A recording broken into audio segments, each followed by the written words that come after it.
नमस्कार दोस्तों, आइए जानें काल और मृत्यु से परे रहने वाले भगवान शिव का जन्म कैसे हुआ। हिंदू धर्म में कुल 4 वेद और 18 पुराण हैं और इन वेदों पुराणों में देवी देवताओं के जन्म से लेकर उनके अवतार और अन्य कृत्यों की जानकारी का वर्णन किया गया है। दुविधा की बात तो यह है कि कुछ समान बातों से परे सभी में कहानियों का अलग अलग तरीके से बखान किया गया है, जो इन जानकारियों की विश्वसनीयता को और भी अधिक पेचीदा बना देता है। पुराणों में त्रिदेव कहे जाने वाले ब्रह्मा, विष्णु और महेश के जन्म से जुड़ी कहानियों का भी उल्लेख किया गया है, जहां एक तरफ वेदों में भगवान को एक निराकार रूप का दर्जा दिया गया है, वहीं दूसरी तरफ पुराणों में त्रिदेवों के जन्म से संबंधित कहानियों के बारे में बताया गया है। आज हम बात करेंगे देवों के देव महादेव यानी शंकर भगवान की कहानी के बारे में। भोलेनाथ के जन्म से जुड़ी कई सारी कहानियां हमें पुराणों में पढ़ने को मिलती है। इन्हीं कहानियों में से हम जानेंगे कि आखिर शिव जी का जन्म कब हुआ और उनके जन्म के पीछे की वजह क्या थी। कैसे हुआ शिव का जन्म? हम सबके प्रिय भगवान शिव का जन्म नहीं हुआ है, वे स्वयंभू हैं, लेकिन पुराणों में उनकी उत्पत्ति का विवरण मिलता है।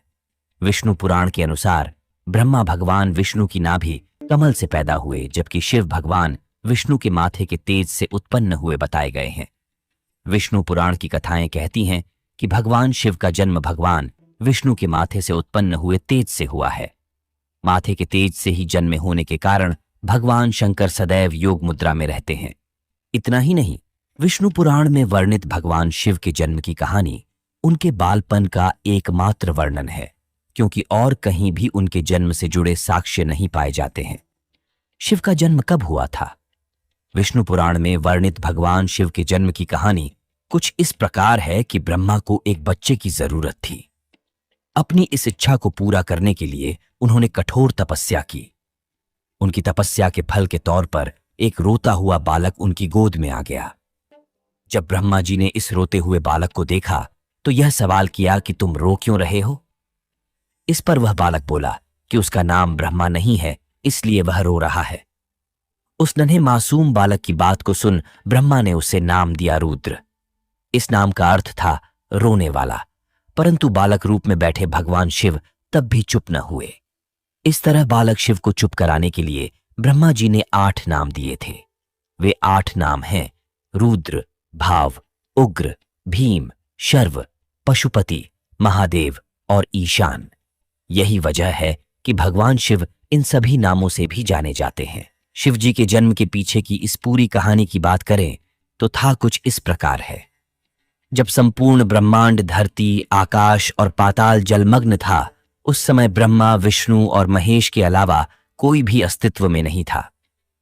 उस दौरान केवल भगवान विष्णु ही थे जो जल में शेषनाग पर विश्राम करते हुए नजर आ रहे थे।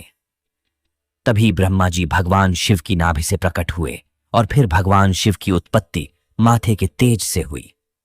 भोलेनाथ कैसे प्रकट हुए? हम सबके प्रिय भगवान शिव का जन्म नहीं हुआ है, वे स्वयंभू हैं, लेकिन पुराणों में उनकी उत्पत्ति का विवरण मिलता है। विष्णु पुराण के अनुसार ब्रह्मा भगवान विष्णु की नाभि कमल से पैदा हुए, जबकि शिव भगवान विष्णु के माथे के तेज से उत्पन्न हुए बताए गए हैं। ब्रह्मा जी से शिव जी को देखा तो पहचानने से साफ इनकार कर दिया। ब्रह्मा के इनकार से भगवान विष्णु को यह भय सताने लगा कि कहीं शिव जी रूठ न जाएं, जिस कारण उन्होंने ब्रह्मा जी को दिव्य दृष्टि प्रदान की, जिससे उन्हें शिव जी के बारे में स्मरण हो आया। सब कुछ स्मरण होते ही ब्रह्मा जी को अपनी गलती का आभास हुआ और उन्होंने शिव जी से माफी मांगी। साथ ही ब्रह्मा जी ने शिव जी से अपने पुत्र के रूप में जन्म लेने का आशीर्वाद भी मांगा। भगवान शिव ने ब्रह्मा जी को माफ करते हुए उन्हें आशीर्वाद प्रदान किया। इसके बाद भगवान विष्णु के मैल से उत्पन्न हुए मधुकैटभ के वध के बाद जब ब्रह्मा जी ने संसार की रचना करना आरंभ किया, तब उन्हें एक बच्चे की जरूरत पड़ी। इसी समय उन्हें भगवान शिव से मिला आशीर्वाद याद आया। आशीर्वाद को पाने के लिए उन्होंने तपस्या की और फिर एक बालक उनकी गोद में प्रकट हो गया। भगवान शिव के असली पिता कौन है? वर्टिकल बार भगवान शिव के पिता कौन है? शिव के माता पिता के बारे में बहुत कम लोगों को ही पता है। शिव महापुराण के प्रकरण के अनुसार भगवान शिव की माता श्री दुर्गा देवी, अष्टंगी देवी और पिता सदाशिव यानी काल ब्रह्मा हैं। विष्णु पुराण की माने तो शिव जी के पिता ब्रह्मा जी थे, जिन्होंने शिव जी से अपने पुत्र के रूप में जन्म लेने का आशीर्वाद मांगा था। फिर समय आने पर सृष्टि के निर्माण के समय शिव जी ने ब्रह्मा जी के पुत्र के रूप में जन्म लिया। शंकर भगवान के गुरु कौन थे? भगवान शिव स्वयं इस संसार के गुरु माने जाते हैं, जिन्होंने इस संसार में गुरु शिष्य की परंपरा का शुभारंभ किया था। हिंदू धार्मिक ग्रंथ कहते हैं कि ब्रह्मा जी और शिव जी इस संसार के सबसे पहले गुरु हैं। जहां ब्रह्मदेव ने अपने मानस पुत्रों को शिक्षा प्रदान की थी, वहीं भगवान शिव ने अपने 7 शिष्यों को शिक्षा प्रदान की थी। इन्हीं 7 शिष्यों को सप्तऋषियों का दर्जा दिया गया। शिव पुराण की कथा, शिव पुराण में जन्म से जुड़ा शिव का रहस्य कहता है कि भगवान शिव का आदि और अंत से कोई संबंध नहीं है। वे काल और मृत्यु के चक्र से बिल्कुल परे हैं। शिव पुराण के अनुसार भगवान शिव स्वयंभू हैं, जिनका जन्म स्वयं हुआ है। जिस प्रकार शिव स्वयंभू हैं, उसी प्रकार नर्मदा नदी से निर्मित होने वाले शिवलिंग को भी स्वयंभू माना जाना जाता है। इसके पीछे की वजह यह है कि उन शिवलिंग को कहीं से निर्मित नहीं किया गया है, वे खुद ही नर्मदा नदी से निर्मित होकर निकले हैं। स्वयंभू होने के कारण अपने साथ कई विशेषताओं को लिए हुए है। जिस घर में भी इस स्वयंभू शिवलिंग को पूजा जाता है, वहां भगवान शिव का आशीर्वाद सदैव बना रहता है। सभी बिगड़े काम बनने लगते हैं। शिवलिंग के पीछे का सच क्या है? शून्य, आकाश, अनंत, ब्रह्मांड और निराकार परम पुरुष का प्रतीक होने से इसे शिवलिंग कहा गया है। स्कंद पुराण में कहा गया है कि आकाश स्वयंलिंग है, धरती उसकी पीठ या आधार है और सब अनंत शून्य से पैदा हो, उसी में लय होने के कारण इसे शिवलिंग कहा गया है। शिव पुराण में शिव को संसार की उत्पत्ति का कारण और परब्रह्म कहा गया है। शिव से बड़ा भगवान कौन है? शैव मत के अनुयायी भगवान शिव को सर्वोपरि मानते हैं, तो वहीं वैष्णव मतावलंबी श्री विष्णु को ही श्रेष्ठ मानते हैं। शैव मत के अनुयायी भगवान शिव को सर्वोपरि मानते हैं, तो वहीं वैष्णव मतावलंबी श्री विष्णु को ही श्रेष्ठ मानते हैं। प्राचीन काल से ही इन दोनों मतों के अनुयायियों के बीच मतभेद रहे हैं। आज भी अनेक स्थानों पर यह विवाद देखने को मिलता है। भोलेनाथ किसका ध्यान करते हैं? राम का ध्यान लगाते हैं।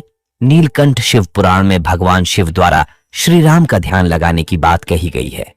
इसके बारे में एक कथा प्रचलित है कि एक बार माता पार्वती ने शिव के ध्यान से उठने के बाद शिव से पूछा कि आप तो स्वयं ही देवों के देव हैं, इसलिए तो आपको देवाधिदेव कहते हैं, फिर आप समाधि में किसका ध्यान करते हैं?